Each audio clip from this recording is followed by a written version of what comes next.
Hello and thanks for watching this short video focused on the new QuickBooks Online Accountant and the client dashboard.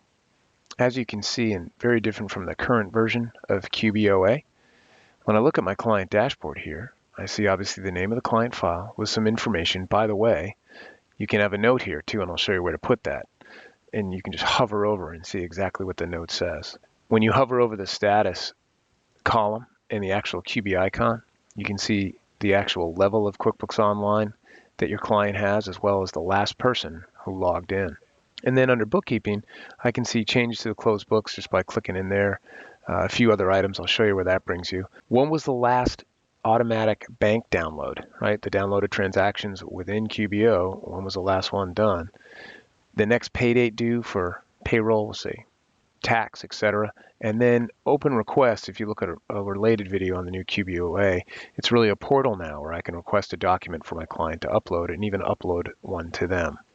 So kind of document management, if you will, in the new QBOA.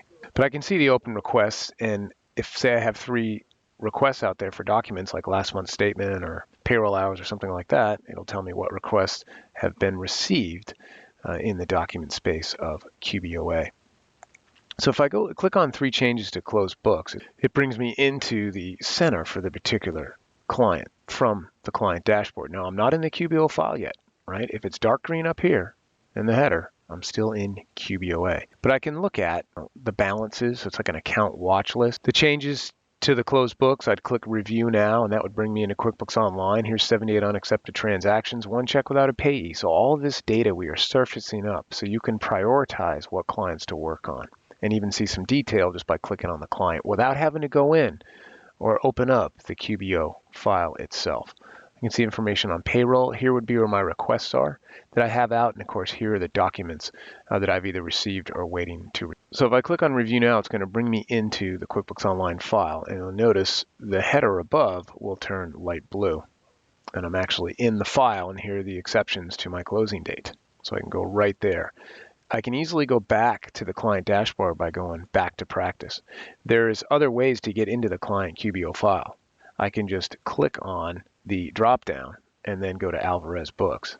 So go to Clients QuickBooks, Alvarez Books. It's going to go ahead and bring me into the file. The header is going to turn to light blue, and now this is as QuickBooks Online. Now I can do the work that I do in here.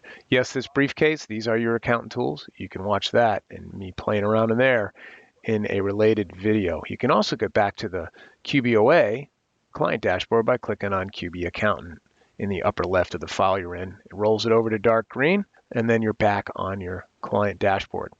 I can sort the window as well, so I can see for review who has actual data in there, and I would prioritize and guess that these 4 clients are the ones I'm going to work on this morning.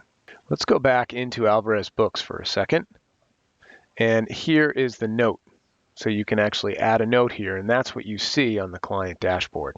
I can also quickly search for a client, as you're going to have a lot more client files than I do, and it'll bring me right to that, just like any search field in QuickBooks Online. Now look for a related video on how you add a client to your client dashboard. However, if I click the gear icon here, I can choose what columns that I'd like to add to the client dashboard itself, in this case, books to tax. And I can choose as well how many clients I want to look at. And I find the compact view just the most streamlined when you're reviewing your client dashboard.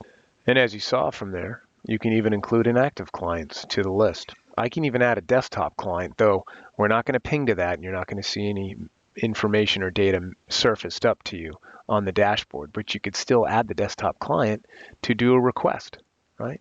Click request and so on, and look for the request video. I have one of those out there too.